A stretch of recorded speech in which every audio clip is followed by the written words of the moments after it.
I'm almost done, I promise. But I did want to read that military suicides article, and then I wanted to get into another instance of slut shaming that I find to be absolutely ridiculous.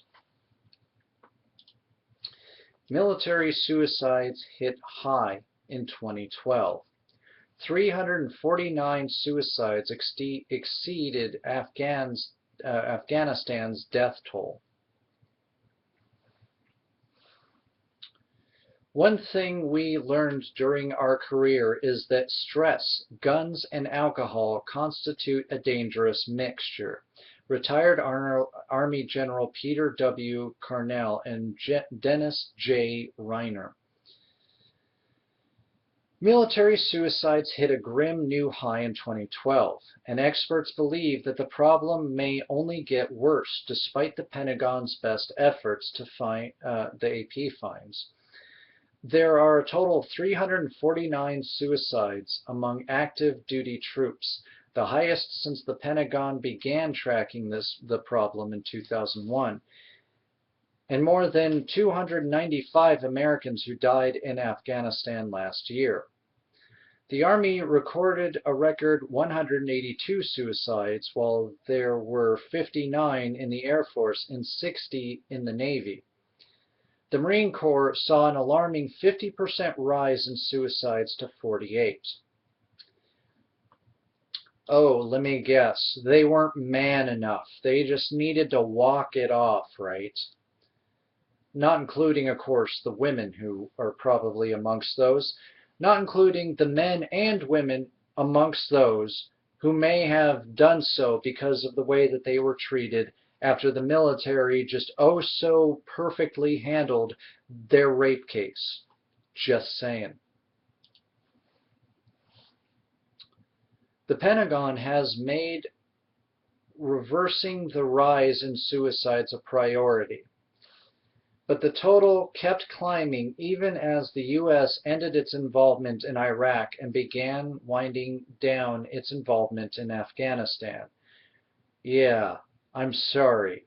I will believe that we are out of Afghanistan when I see it at this point.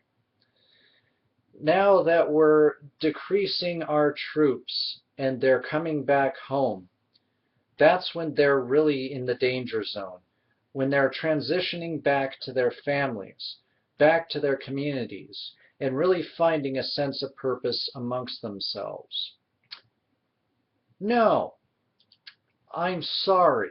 Yes, some of them are having to deal with that.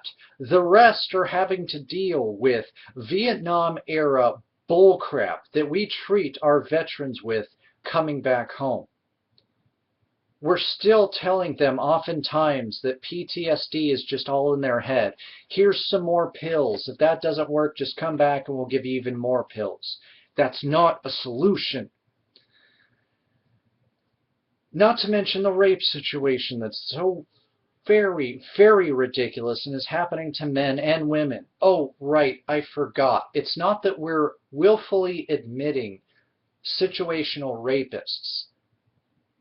It's the gays. Oh wait, no, that's right. We have new evidence to show that it's not the gays and that the gays are not a problem in the military, but these rapists are, but we're willing to turn a blind eye because, you know, that guy, he must have been sauntering around. He wanted it. He must be secretly gay.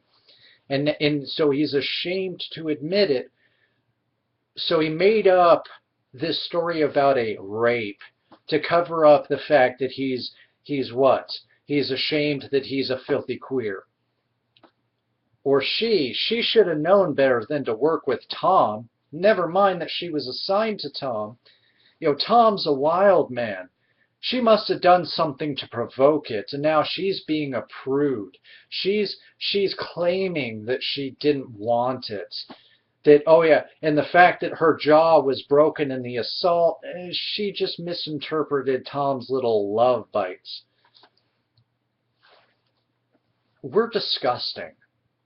with the way that we treat our military, the way we treat our military when they're out of the military, the way that we act like it's not our problem, the way we put it on the military, and then the military, what do? They turn around and adopt this, oh, we're not technically responsible for you when you're in our care. And then there's us, the American people, and what we're not doing for our veterans, what we're not doing to help them, what we're not doing to take care of them. And then we're surprised at the number of suicides or the fact that it keeps going up when we're not either trying or we're not trying hard enough in this situation. I'm disgusted with everybody in this case. You know, I'm not saying that everybody out there is actively against our vets, but what are we doing to support them? What are we doing to help them? Why are they becoming one of the growing numbers of unemployed? And then we wonder why they're committing suicide. We're not giving them proper mental or even in some cases regular health care. And then we wonder why they're killing themselves. We tell them sometimes it's all in their heads. Walk it off, soldier. You're a man now, even if you're a woman. And we wonder why they kill themselves. When they're directly harmed, we brush it off, say, walk it off. We don't persecute it like we should be doing.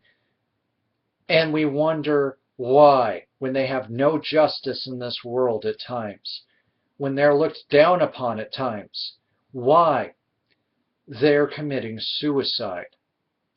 Wow, such a mystery, isn't it?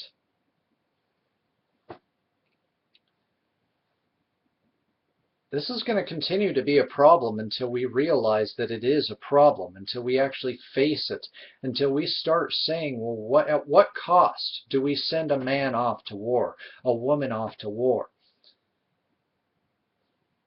We're not willing to flip the bill, yet we're happy to let them be our human shields.